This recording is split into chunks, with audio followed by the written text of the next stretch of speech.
I recognize the Honourable Leader of the Official Opposition. Thank you, Madam Speaker. Madam Speaker, Nova Scotians from across this province have been reaching out about job losses and cuts to services that people depend on. But there are also cuts we've known about for some time, like the cut to the heating assistance rebate program this year. Like many of the cuts announced this week, this impacts many vulnerable Nova Scotians, saves government a relatively small amount of money, and makes people's lives harder.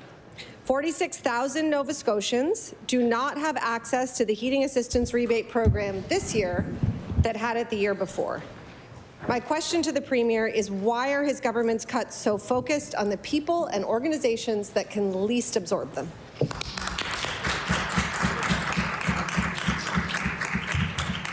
I recognize the Honourable Premier. Thank you, Madam Speaker. The heating assistance rebate program is an important program. I mean, that's why we've doubled it under our government. We came to government, that was $200. Today, it's $400. In the meantime, it had gone to $1,000 and $600. When we can do more, we do more, Madam Speaker. The world's changed. We're trying to stabilize the financial situation of the province, and that has meant some tough decisions, Madam Speaker. There have been cuts. There's also been another significant cut that happened just yesterday that I hope we get a lot of time to talk about in this chamber. Madam Speaker, yesterday we cut the Nova Scotia Power monopoly. It is done, Madam Speaker. That didn't happen under the NDP. It didn't happen under the Liberals. It happened under the PC government, Madam Speaker.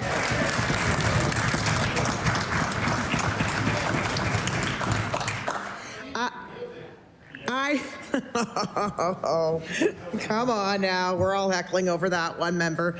I recognize the Honourable Leader of the Official Opposition.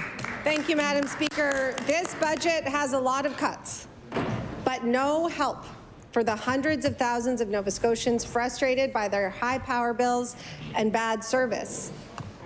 More onshore wind is great. It's not going to help people pay their bills this year.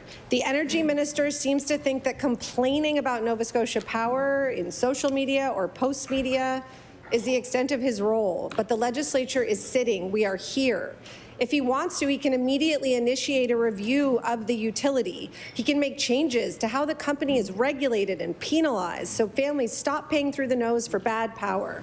If the Premier doesn't want to take action on those things, will he pass the file to someone who will?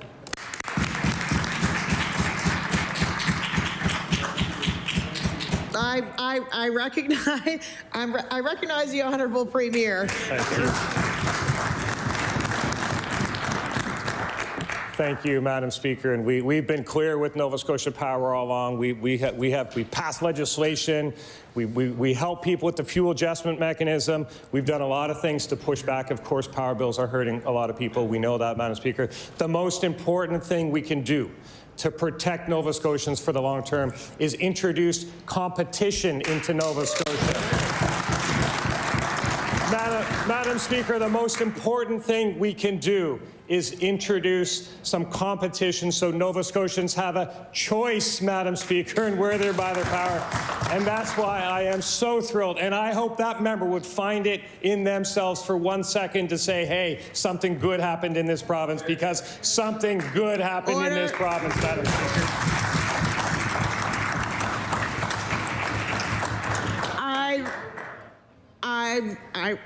I recognize the Honourable Leader of the Official Opposition. If the Premier had heard my previous answer, I said onshore wind is good, but high bills, frequent power outages, overbilling, long-lasting financial consequences of a data breach, another rate hike, those things are bad.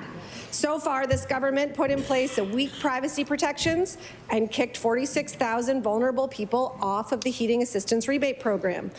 The Premier didn't appear in person at the rate hearing.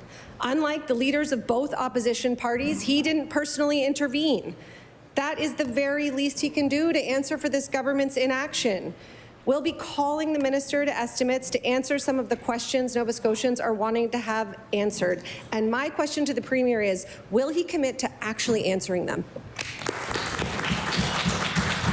I recognize the Honourable Premier. Thank you.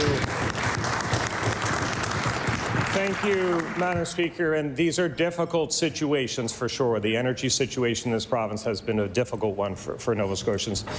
And premiers and governments have to make choices. The NDP, they chose to fly around on private jets with Emera and do backroom deals. The Liberals didn't do anything, Madam Speaker. We made a very significant choice, Madam Speaker, and that is to give Nova Scotians a choice, Madam Speaker.